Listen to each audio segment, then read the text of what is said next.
화요 모임 마가복음 18강을 시작을 하도록 하겠습니다. 어제 영식 형님 간증에 제가 심판을 받았는데, 그 성경을 공부하자고 모이는 게 아닌데, 성경 공부한다고 또 예수를 아는 것도 아니고, 그냥 생명이 오면 저절로 성경이 다 파악되는 거를 왜 저는 또 이렇게 고생해 가면서 실어버 써가면서 이러고 있나. 어? 아이고. 저도 하여튼 왜 이러는지 모르겠습니다. 하여튼, 영식 형님은 종교에서 다 심판을 받고, 교회 안에 오셔가지고 이렇게 영광스럽게 자신을 드려주시고 있는데, 저는 어쩌다가 이제 종교에서도 못 살고, 또 이 교회 안에 와서, 제가 아주 실험실에 해부당하는 느낌으로 이렇게 교회 생활을 하게 됐나 싶고, 마가복음 이렇게, 어, 하나하나 새김질 해가면서 제 자신을 해부하는 느낌으로, 그래 이제 말씀을 준비하게 됐습니다. 아마 일주일 제가 뭐 하고 있나 와서 보시면 아마, 아이고, 저렇게 말씀을 준비해야 되나 싶을 정도일 거예요. 아, 1장에서 이제 예수님이 세리요한에게 침례를 받고 하늘이 갈라지며 성령이 비둘기처럼 자객이 임하시는 것을 보고 성령의 침례를 받고 광야로 나가서 사탄과의 대결을 한번 하시고, 그 다음에 제자들을 선택하시고 회당에 가서 권세 있는 말씀을 전할 때 귀신이 쫓겨나가는, 그것이 이제 1장의 내용이죠.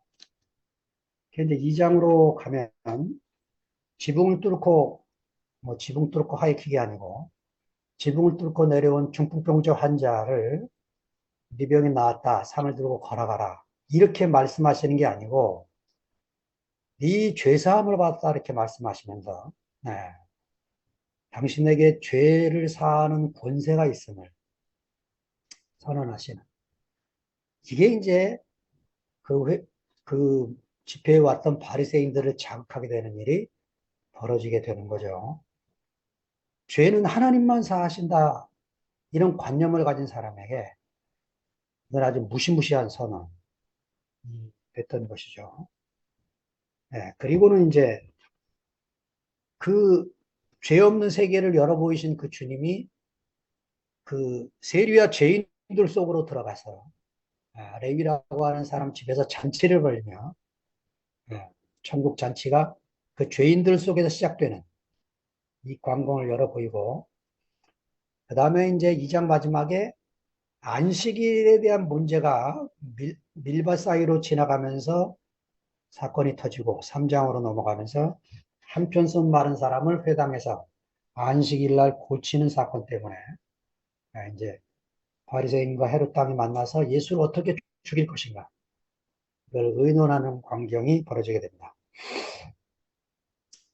상관없이 몰려드는 예수를 만져보고 싶어, 보고 싶어서 몰려드는 그 무리들을 위해서 예수님이 그들에게서 무슨 사고가 나지 않도록 작은 배 하나를, 이게 얼마나 마가가 대조적으로 표현하는지, 큰 배가 아니고 작은 배 하나를, 큰 무리 속에서 12명의 제자를 뽑고 이 광경을 예, 보여주고, 오늘 이제 그 마가의 샌드위치 기법을 우리가 이제 처음으로 대하게 됩니다. 자, 마가복음 3장 20절에서 35절을 미자매가 읽어가겠습니다. 집에 들어가시니 무리가 다시 모임으로 식사할 겨를도 없는지라. 예수의 친족들이 듣고 그를 붙들려 나오니 이는 그가 미쳤다 하밀러라. 예루살렘에서 내려온 서기관들은 그가 바알세불이 집혔다 하며 또 귀신의 왕을 힘입어 귀신을 쫓아냈다 하니 예수께서 그들을 불러다가 비유로 말씀하시되 사탄이 어찌 사탄을 쫓아낼 수 있느냐 또 만일 나라가 스스로 분쟁하면 그 나라가 설 수 없고 만일 집이 스스로 분쟁하면 그 집이 설 수 없고 만일 사탄이 자기를 거슬러 일어나 분쟁하면 설 수 없고 망하느니라. 사람이 먼저 강한 자를 결박하지 않고는 그 강한 자의 집에 들어가 세간을 강탈하지 못하리니 결박한 후에야 그 집을 강탈하리라. 내가 진실로 너희에게 이르노니 사람의 모든 죄와 모든 모독하는 일은 사심을 얻되 누구든지 성령을 모독하는 자는 영원히 사심을 얻지 못하고 영원한 죄가 되느니라 하시니 이는 그들이 말하기를 더러운 귀신이 들렸다 함이러라. 그때에 예수의 어머니와 동생들이 와서 밖에 서서 사람을 보내어 예수를 부르니 무리가 예수를 둘러 앉았다가 여짜오되 보소서 당신의 어머니와 동생들과 누이들이 밖에서 찾나이다. 대답하시되 누가 내 어머니이며 동생들이냐 하시고 둘러앉은 자들을 보시며 이르시되 내 어머니와 내 동생들도 보라. 누구든지 하나님의 뜻대로 행하는 자가 내 형제요 자매요 어머니이니라. 아멘. 그, 왜 서양 학자들이 이 마가의 이 방식을 샌드위치 기법이라고 표현을 하냐면, 샌드위치는 내용물에 따라서 전혀 맛이 달라지잖아요. 핫도그만 넣은 거, 계란을 껴넣은 거, 야채까지 서로 섞어 넣은 거, 그 맛이 점점 다르죠. 네, 지금 그 20절과 21절 사이에 다른 내용이 들어가면서 다시 또 예수님의 친척들과 가족들 이야기가 31절 이하에 나오게 되는 이런 방식이 마가복음이 몇 번 나옵니다. 왜 이렇게 표현하나? 마가가 본문 내용을 극적으로 연출을 하면서 긴장감을 더해서 효과를 극대화시키기 위해서 이런 기법을 사용을 하고 있습니다. 지금 20절에 집에 들어가시니, 이게 이제 마가복음 읽으면 답답해지는 부분이에요. 누구 집이 안 나오는 거죠. 영어 성경은 히스하우스 정도 그 집, 히스하우스 또 이렇게 표현하는데, 잘 문맥을 따라가 보니까 아마 집에 들어가신 무리가 다시 모였다. 그러니까 이게 가버나움에 있는 시몬 베드로 장로의 집에 다시 모였다. 이런 분위기를 읽을 수가 있고, 식사할 겨를이 없을 정도로 사람들이 모여 있는, 예, 밥 먹을 시간도 없다. 오늘 화요일에 오신 분들 중에 그런 분들 있을 텐데, 그 예수의 친척들이 몰려와서 예수를 붙잡아 고향으로 데려가려고 왔습니다. 21절에 보니까.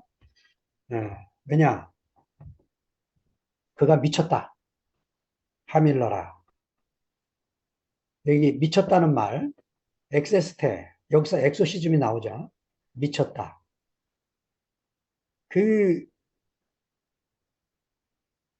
여러분은 신앙생활 하면서 미쳤다는 소리 들어본 적 없으세요? 아, 다행히 저도 미친 수준까지는 안 갔는지, 예, 그런 소리를 못 듣고 살았는데, 사도행전 26장에 보면 아그리빠 법정이 나오는데, 아그리빠가 재판을 하는데 바울의 죄목을 찾을 게 없었어요.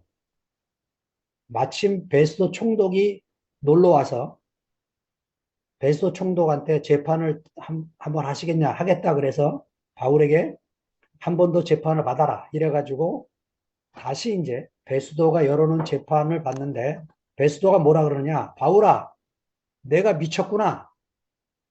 네가 학문을 너무 많이 해서 미쳤다. 이렇게 말을 하니까 바울이 뭐라고 대답을 하냐면, 내가 미친 것이 아니라 참으로 정신이 온전해서 하는 말입니다. 정신을 차리고 하는 말입니다.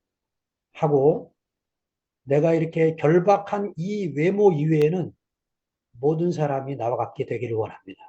엄청난 선언을 합니다. 바울은 가는 곳마다 이런 소리를 들었던 것 같아요. 그래서 고린도 후서 5장 13절에 보니까 고린도 형제들에게 편지를 보내면서 이렇게 쓰는 거예요. 자, 고린도 후서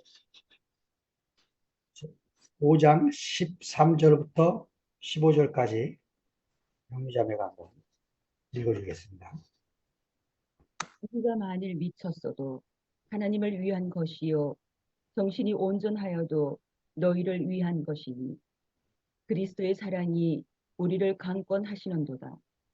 우리가 생각하건대 한 사람이 모든 사람을 대신하여 죽었은즉 모든 사람이 죽은 것이라.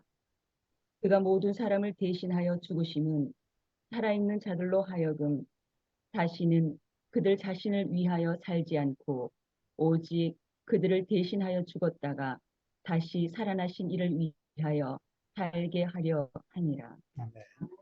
네.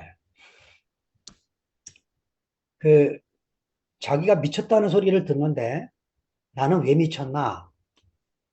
그리스도의 사랑이 자기를 휘잡아 버렸기 때문에 그 그리스도의 사랑이 자기를 휘돌아서 태풍 한복판에 빨려 들어가는 것처럼 자기 인생이 그렇게 빨려 들어갔기 때문에 내가 미쳤다고 소리를 듣는 것도 하나님을 위한 것이고 정신이 온전하다는 소리를 들어도 너희를 위한 것이다.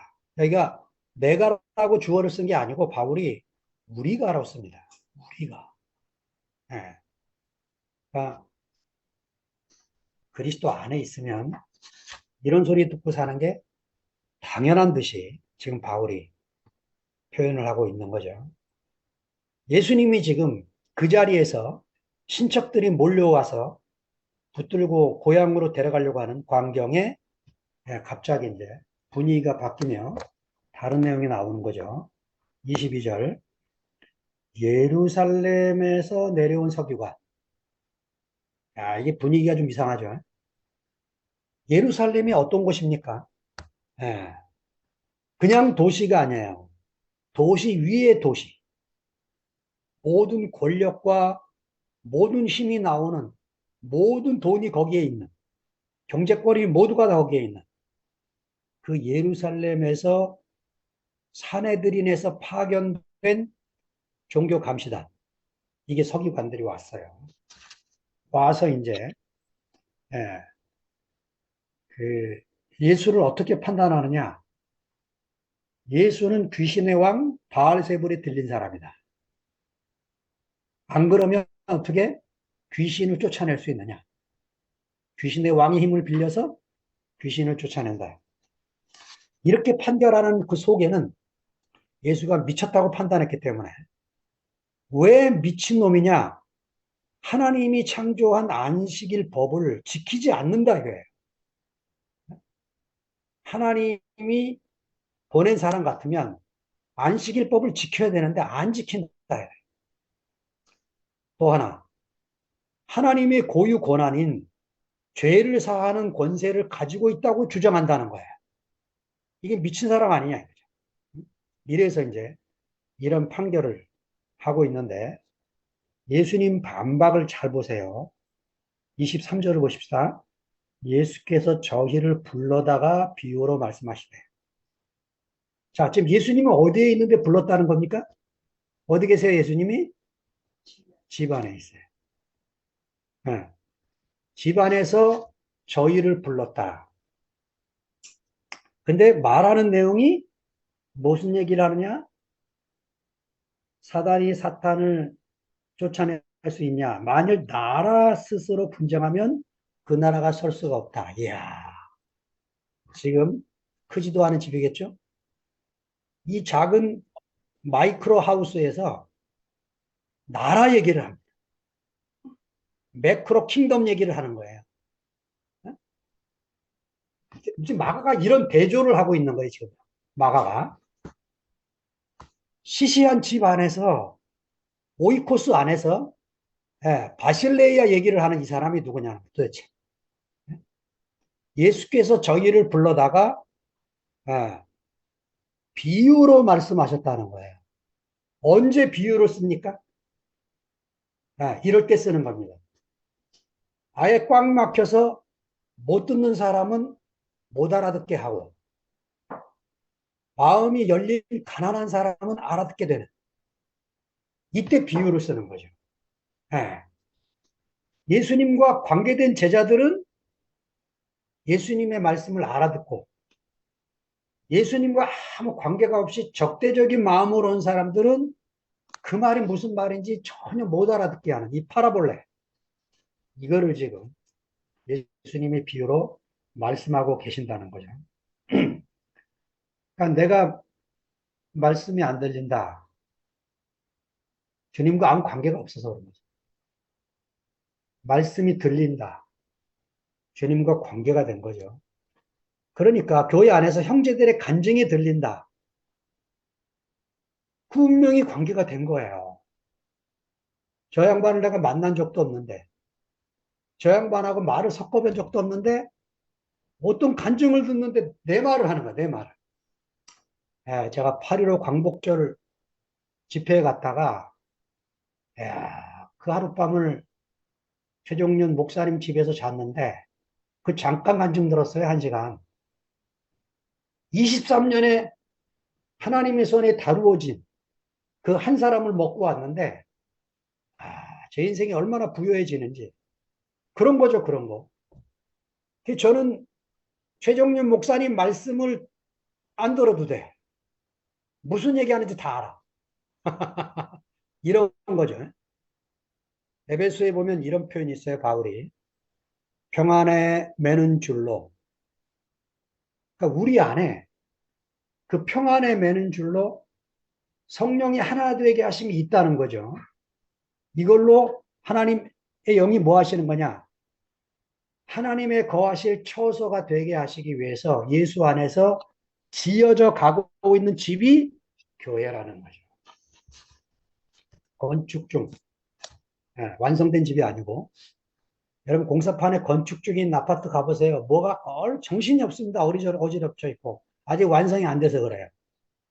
건축 중. 교회는 건축 중입니다. 매번 건축 중이기 때문에 그걸 쳐다보면 안 되고, 1층, 2층, 5층, 3층 올라가고 있는 집을 보면 되죠. 4층, 5층, 6층. 지금 2024년에 홍성에 GTX가 개통이 됩니다. 그래서 바로 홍성역 앞에 GS건설이 짓고 있는, 이름이 뭐 자이라는 아파트가 쓰고 있어요. 거기다 진 모양이에요. 예, 그 교회는 건축 중이기 때문에, 그 생명의 건축으로 짜여진 거를 보는 게 중요하다 이거죠. 자, 그 가장 아무것도 아닌 연약한 분이 강한 자를 결박하는 얘기를 비유로 말씀하고 있는 거예요. 가장 시시한 분이 지금. 그러시면서 28절에 내가 진실로 너에게 이르노니, 이거 요한복음에 무지무지 나오는 문장입니다. 아멘 레고 히민. 요한복음 3장 3절과 5절에 보면 아멘을 한 번 쓰면 속이 안 시원해. 그래서 요한이 2번을 씁니다. 아멘 아멘 레고 히민. 자, 이 아멘이 뭘까요? 내가 진실로 너에게 이르노니. 그러니까 내가 형제들의 말씀과 간증에 아멘한다, 이게 뭐냐면 당신의 말씀 안에 하나님의 권위가 담겨 있는 게 느껴져서 내가 당신의 말 전부를 동의합니다. 100% 받아들입니다. 이게 아멘이에요. 아멘. 근데 한국교회 이상한 병이 들었어요. 무슨 뭐 응원과 듣는 게 아닌데 아멘을 유도하고 아멘을 강요하는 설교자들이 있어요. 아멘이십니까? 아멘 하세요. 아멘. 이렇게 이제 믿습니까? 이렇게 유도를 하는 거죠. 여러분, 이 아멘이 어떤 권위에서 나오는 말씀인지를 알면 여러분, 예수의 말씀 이외에는 어느 사도들도 자기 말에 아멘이란 말을 붙인 적이 없어요. 예수님만 이런 말을 하는 거예요. 아멘, 아멘. 레고힘. 자, 그러니까 이거 아멘을 유도하고 자기 말을 아멘 시킨다. 이 미친 사람입니다.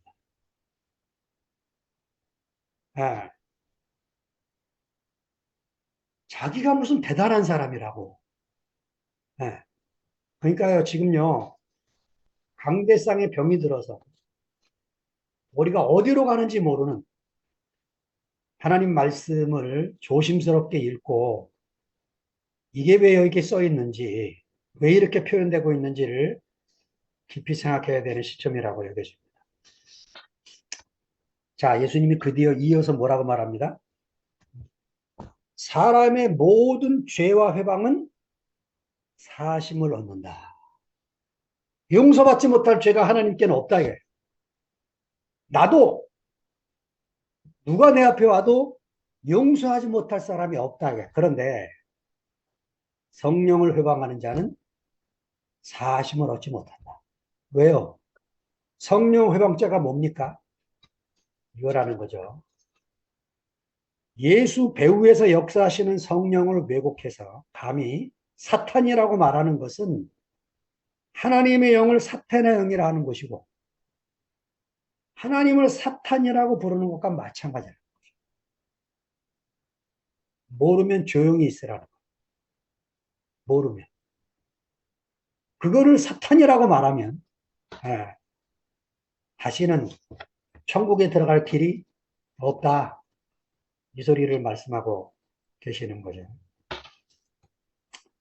자, 이 본문을 지난번에도 봤죠. 마태복음 12장이 연결시켜주고 있다는데 마태는 그 긍휼과 자비가 넘치는 그 마태는 예, 한 걸음 더 나아갑니다.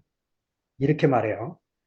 그러나 내가 하나님의 성령을 힘입어 귀신을 쫓아내는 것이면 하나님 나라가 이미 너희에게 임하였느니라.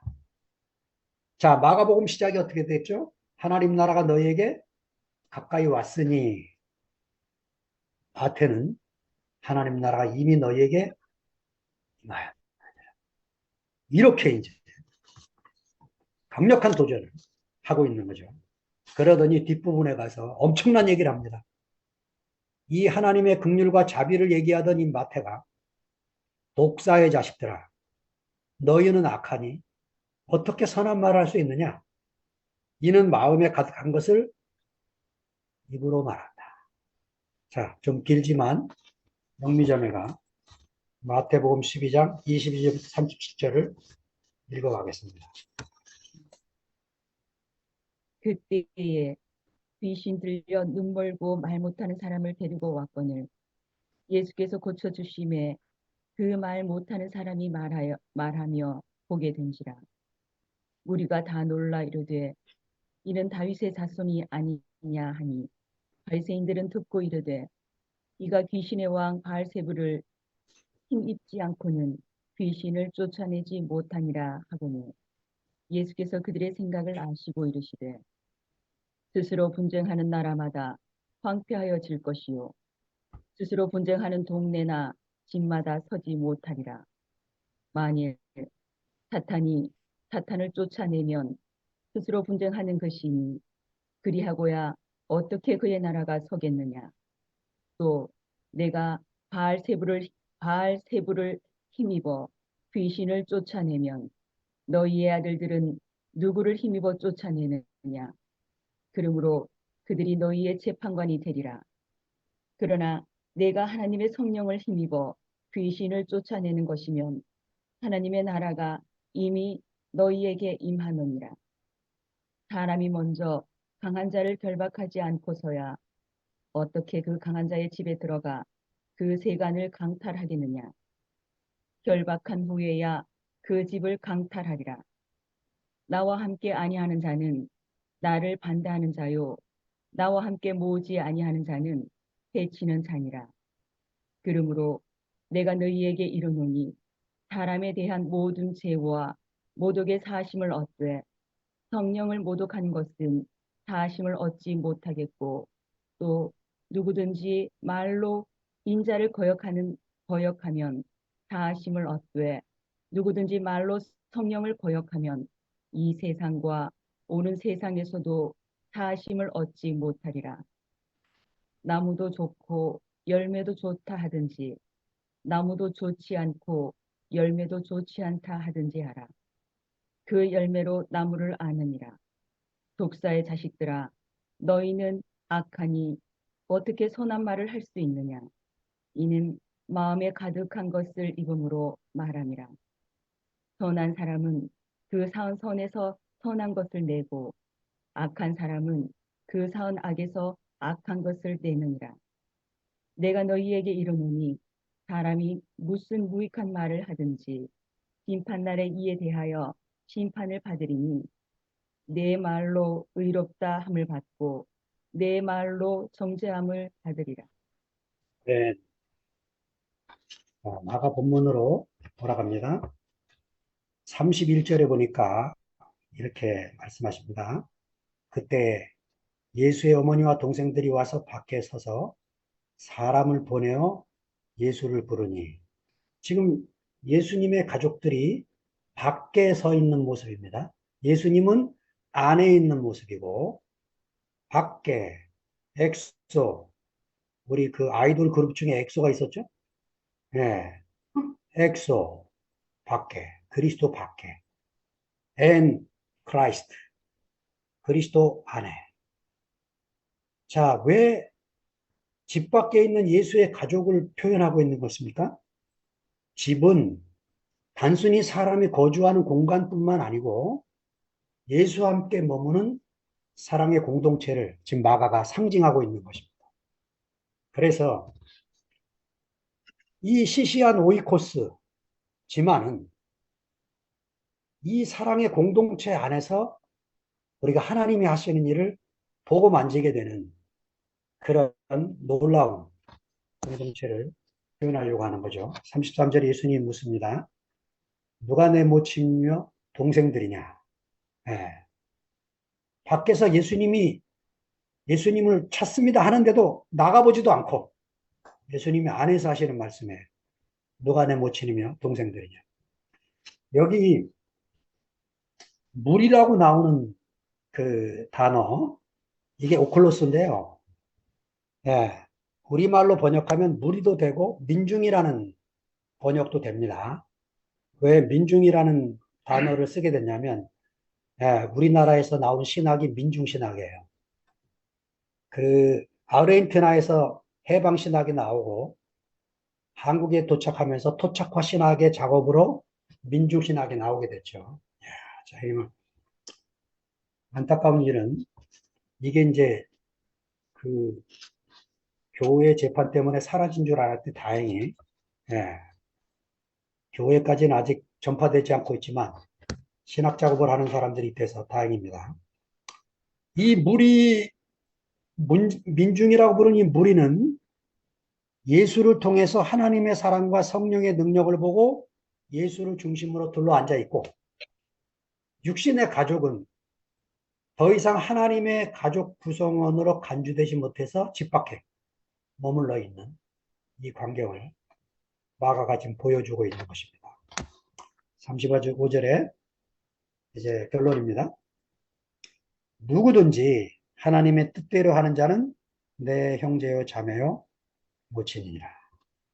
자, 그래 세 그룹이 있죠. 예수의 가족들이 있습니다. 이 사람들은 예수가 걱정이 돼요. 왜 걱정이 됩니까? 적대자들이 보는 시각 때문에 자기들도 영향을 받고, 야, 큰일 나겠다 하고 예수를 붙들러 왔어요. 왜? 고향으로 데려가려고.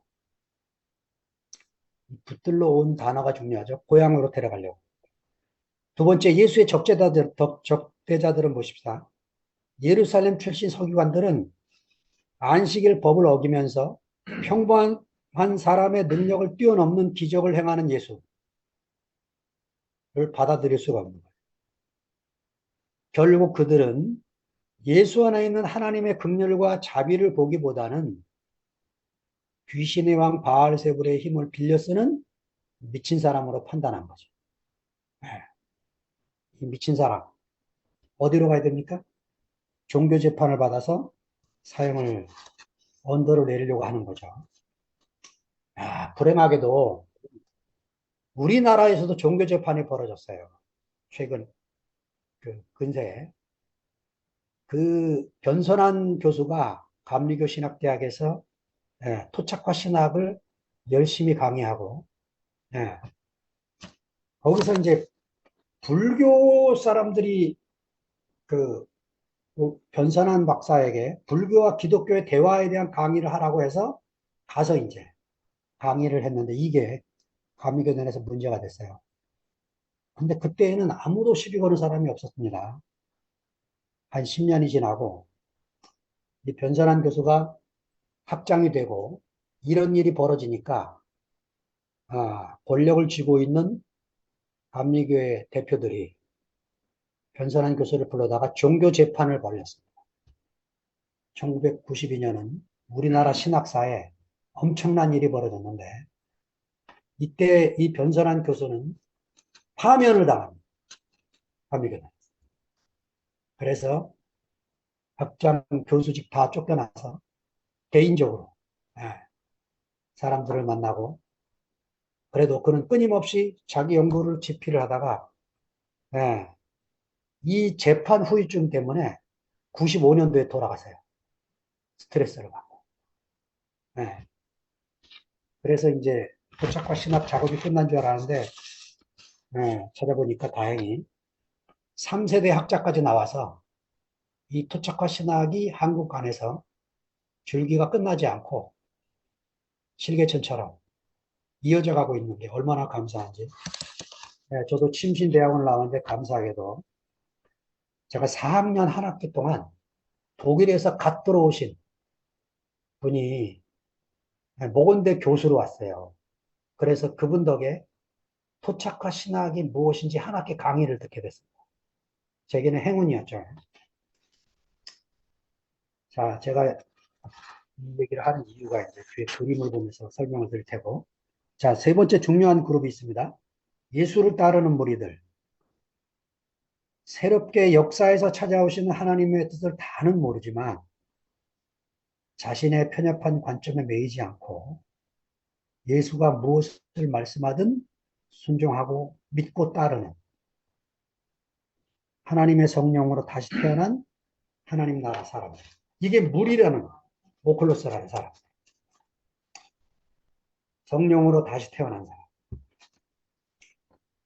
그러니까 예수님의 나타나면 예수의 말씀이 전파되면 늘 세 그룹이 있는 거죠. 환영하는 사람, 어정쩡한 사람, 극렬히 반대하는 사람. 세 종류의 사람이 늘 있는 거죠. 근데 제가 이 다이아그램을 두 개를 그렸어요. 하나는 예수님을 중심으로 주변에 제자들과 무리가 있고, 그 다음에 가족들이 있고, 그 다음에 적대자들이 바깥에 있는. 이게 전날에 제가 가졌던 교회에 대한 그림이었습니다. 그런데 제가 이 20여 년 대국교회 생활하면서 제 생각이 바뀌었어요. 제가 홍성이 와서 자매들 중에 남편이 교회 안 나오는 몇몇 형제들 때문에 그들을 교회에 포함시키려고 많은 시간을 그들과 보냈습니다. 여행도 같이 가고, 같이 밥 먹고, 잠도 자고, 같이 놀고, 많은 시간을 보냈는데, 마이동풍에 한 자매 형제는 와서 농사도 같이 짓고, 제 농사도 도와주고 그랬는데, 최근에 요까지 왔어요. 나는 교회 안 나가는 교회 형제입니다. 그 집에 있는 자매하고 생활하는 게 제가 교회 생활입니다. 저를 전도하려고 애쓰지 마세요. 이런 얘기죠. 또 한 분은 술에 너무 쪄들어가지고, 하여튼 이 자매들이 뭐 십자가 얘기 안 해도 늘 십자가 아래 사는 자매들이니까 하여튼 제가 얼굴만 보면 그냥 가슴이 찡해지는 자매들이죠. 예. 그러다가 하나님이 저를 바꾸셨어요. 제 속에 있는 이 관념, 고정된 생각을 뒤집어 엎어갖고 오른쪽 그림으로 바꿔놓으셨어요. 적대자들이 한복판에 있고 그 바깥으로 가족들이 있고 그 바깥으로 제 아들과 무리들이 있고 그 바깥으로 예수 그는 누군가 하나님의 사랑의 본체요 예, 형상인 그분이 오신 거죠. 예, 골로새서 3장 14절에 보면 이런 말씀이 있어요. 이 모든 것 위에 사랑을 더하라. 이는 온전하게 매는 띠니라. 겸손, 자비, 온유 모든 게 다 있지만 그 중에 마지막으로 사랑의 띠로 매라. 사랑의 띠로 매라. 이래야 온전해진다. 교회가 얘기를 하는데 예, 오늘요 지금 영미자매가 읽은 마태복음 12장 30절에 보면 제가 옮겨 적지 않았는데 이런 말씀이 나와요. 나와 함께 아니하는 자는 나를 반대하는 자요. 나와 함께 모으지 않은 자는 해치는 자니라. 누가 더 이 말씀을 그대로 써요. 나와 함께 아니하는 자는 나를 반대하는 자요. 나와 함께 모으지 아니하는 자는 해치는 자니라. 지금 서기관들에게 강력하게 하는 말이에요. 근데 마가는 다른 구절을 써요. 마가복음 9장 40절에 보면 마가는 이렇게 말합니다. 우리를 반대하지 아니하는 자는 우리를 위하는 자니라. 마가는 왜 이렇게 쓸까요? 마가는 지금 핍박받는 공동체고 한 곳에 머무르지 못하고 옮겨 다니는 공동체. 그러면서 이 복음서가 지필이 됐어요. 얼마나 마음이 가난한지. 예, 반대만 안 하면 우리를 위하는 사람들이니까 벽을 쌓지 말아라. 경계를 두지 말아라. 담을 쌓지 말아라. 예? 예, 다 우리를 위하는 사람. 반대만 하자. 자, 아유, 엊그제 주일날 최종윤 목사님이 제목을 이렇게 말씀하셨어요. 우리 서로 사랑합시다. 깜짝 놀랐어요. 어유 제목 듣는데 저는 그 이영식 형님이나 그런 제목 쓰는 줄 알았어. 우리 서로 사랑합시다. 야, 그 최종윤 목사님 입에서 말씀이 나오는데 그 형제들 간증에 뭐 깜짝 놀랐어요. 뭐 자매들이 줄줄이 이어가는데 제게 완전히 뭐 홈런 친 간증. 선미자매. 제가 초등학교에서 사랑 담당 교사입니다. 하면서 내놓은 간증. 막 머리에 그림이 그려지더라고. 책상을 다 밀어버리고 그 초등학교 4학년 아이들을 둥그렇게 모아서 선생님이 말하면 영향을 줄 것 같으니까 아이들에게 20년 뒤에 친구의 모습을 한번 그려봐라. 옆에 있는 친구 짝에게 20년 뒤에 너는 이런 모습이다 하고 긍정적인 얘기를 해줘라. 야, 그 반에 늘 행동이 느려갖고 늘 스트레스 받고 사는 아이. 이 아이에게 옆에 있는 친구가 너는 20년 뒤에 미술가가, 화가가 될 거야. 화가는 시간에 구애받지 않거든. 저도 그냥 그 소리 듣는데 눈물이 왈칵 나는 거예요. 왜 천국은 어린아이 같아야 들어간다는 말인지 예수님 말씀이 생각이 났어요. 네, 천국은 뭐 무슨 조건이 있는 게 아니잖아요. 자격 조건.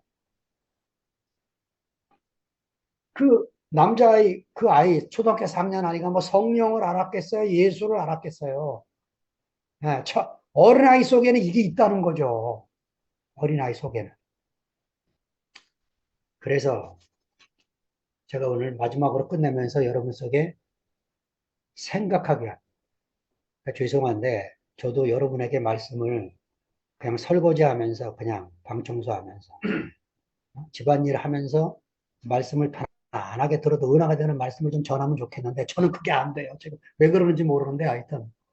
그래서 들으시고, 그 다음날 아침에 좀 한 30분 일찍 일어나서 수요일 새벽에는 성경을 옆에 펴놓고, 마가복음 3장을 다시 한번 이 원고를 보시면서 읽어가면 아마 제가 수고한 그 노력이 여러분 속에 새겨져서 오늘날 여러분이 돼 이런 말씀이 전파되고 나타나기를 원하는데, 예, 질문 하나 던집니다. 2000년에 살다 부활하신 그 주님이 오늘 대한민국에 다시 온다면 우리에게 뭐라고 말씀하실까요? 지금 서구교회는 문 닫았습니다. 예, 술집으로 팔리고 미술관으로 팔리고, 예, 연주회장으로 팔렸습니다. 미국 교회를 다녀온 김태현 형님 오늘 만났는데, 또 정종우 형님 만났는데 미국 교회 텅텅 비고 있대요. 자, 코로나 시대 이후로 한국교회 젊은 아이들을 찾아볼 수가 없습니다. 우리 11시 모이는 젊은 아이들 축복해줘야 돼요. 예, 지금 예수님이 이 20세기, 예, 한국교회도 하강곡선이 거리졌습니다. 뭐 길이 없어요. 이제 우리 죽고 나면, 이 노인네들 세대 가고 나면 얼마 남지 않은 이제 교회 안에 건물 큰 교회, 벌써 이제 그 코로나 지나고 건물 내놓는 교회가 수도 없이 부동산에 나와요. 자, 대구께 보시죠. 셋으로 갈라져서 지금 여러분 창세기 세대 끝나고 나면 이 건물 어떻게 될지 모르는 거죠. 우리가 어디에 힘써야 되는지 다시 눈을 떠서 예수님이 다시 오시면 우리에게 이렇게 말씀하실 것 같아요. 이게 제 생각입니다. 얘들아, 이열래 목사님이 우리에게 뭐라고 말했냐면 내 이름도 지워라. 왜냐? 예수 이름이면 충분하다. 근데 저는요, 이 그림을 그리면서 예수님이 다시 오시면 이렇게 말씀하실 것 같아요. 얘들아, 내 이름도 지워라. 그 예수 얘기하는 순간 벽이 생기는 나라예요, 우리나라가. 우리는 예수의 이름으로 해방을 받았습니다. 예수의 이름으로 구원에 이르렀어요. 그런데 10대, 20대 애들에게 예수 얘기 꺼내면 아이들에게 벽이 생깁니다. 저는, 저는 이제 토착과 신학을 다시 하려고 해요. 그래서 윤성범부터 시작해서 흘러온 이 사람들의 이 작업, 한국 사람들이 갖고 있는 이 정서와 예수를 어떻게 연결해서 우리가 다음 세대 아이들에게 전해줄 복음, 이 숙제를 우리가 안고 있는 거죠. 그래서 저는 캠퍼스 다니는 걸 포기했습니다. 왜냐? 제가 2년을 대학생을 만났는데 한마디 말도 못 알아듣더라고요. 아하, 내가 지금 잘못 전하고 있구나. 2년 동안을 매주 한 번씩 만났는데 제가 마지막으로 삼촌이 무슨 말 하는지 알아듣겠니? 아니요, 하나도 모르겠어요. 아, 그만해야 되겠구나. 어제 모든 걸 내려놨습니다. 자, 우리 고민해야 됩니다. 예, 전 진짜 이 10대, 20대 애들에게 전해줄 예수. 저는 이 두 번째 다이아그램에요. 사실은 이렇게 그리고 싶었어요. 여러분이 충격을 받을까 봐 그렇게 못 그렸는데 예수 바깥에 또 하나의 점선으로 원을 그려서 하나님의 사람을 빼고 싶었어요. 왜냐? 대한민국은 한국 기독교가 100년 동안 보여준 것 때문에 예수 때문에 벽이 생겼습니다. 예수 그러면 지긋지긋해서 교회 안 나오는 젊은이들이 태반이라는 거예요. 자, 우리는 그 이름을 우리 자신으로 새겨서 바깥에서 무엇을 찾지 말고 우리 안에서 이 모든 벽을 허물고 삶과 죽음의 경계도 허물고 예, 바다와 산의 경계도 허물고 이방과 유대인의 경계도 허물고 너와 나의 경계도 허물고 제가 지난주 홍성교회에서 이런 얘기를 했어요. 삭개오가 이스라엘 백성들이 남이라고 여겼을 때에는 갈취하고 탈취하고 세금 포탈을 했다. 그래서 부자가 됐다. 그런데 예수를 만나고 나니까 자기 안에 다른 세계가 왔다. 눈이 열렸다. 그래서 자기 재산의 절반을 가난한 사람한테 나눠주고 누구 것을 빼앗은 일이 있으면 4배로 겠다. 율법에 본물의 5분의 1만 더해주면 되군요. 20%. 왜 이렇게 됐습니까? 그냥 남이 아닌 거예요. 나은 거야. 그 동족이 나은 거예요. 갑자기 눈이 열려서 보니까 그 사람이 나예요. 예수와 내가 하나다. 이 말이 뭐냐면 그 사람이 나은 거예요. 그러니까 그가 나기 때문에 그가 하는 말이 내 말이고 그가 누리는 세계가 내 세계고 그의 허물이 내 허물이고 그와 나는 뗄래야 뗄 수가 없는 예수의 운명 안에 맺어진 건데 이게 눈이 안 열리니까 다 남으로 보이는 거죠. 개별자라 보이죠. 하나님이 우리에게 이 눈을 열어주시기 바랍니다. 주님을 찬양합니다.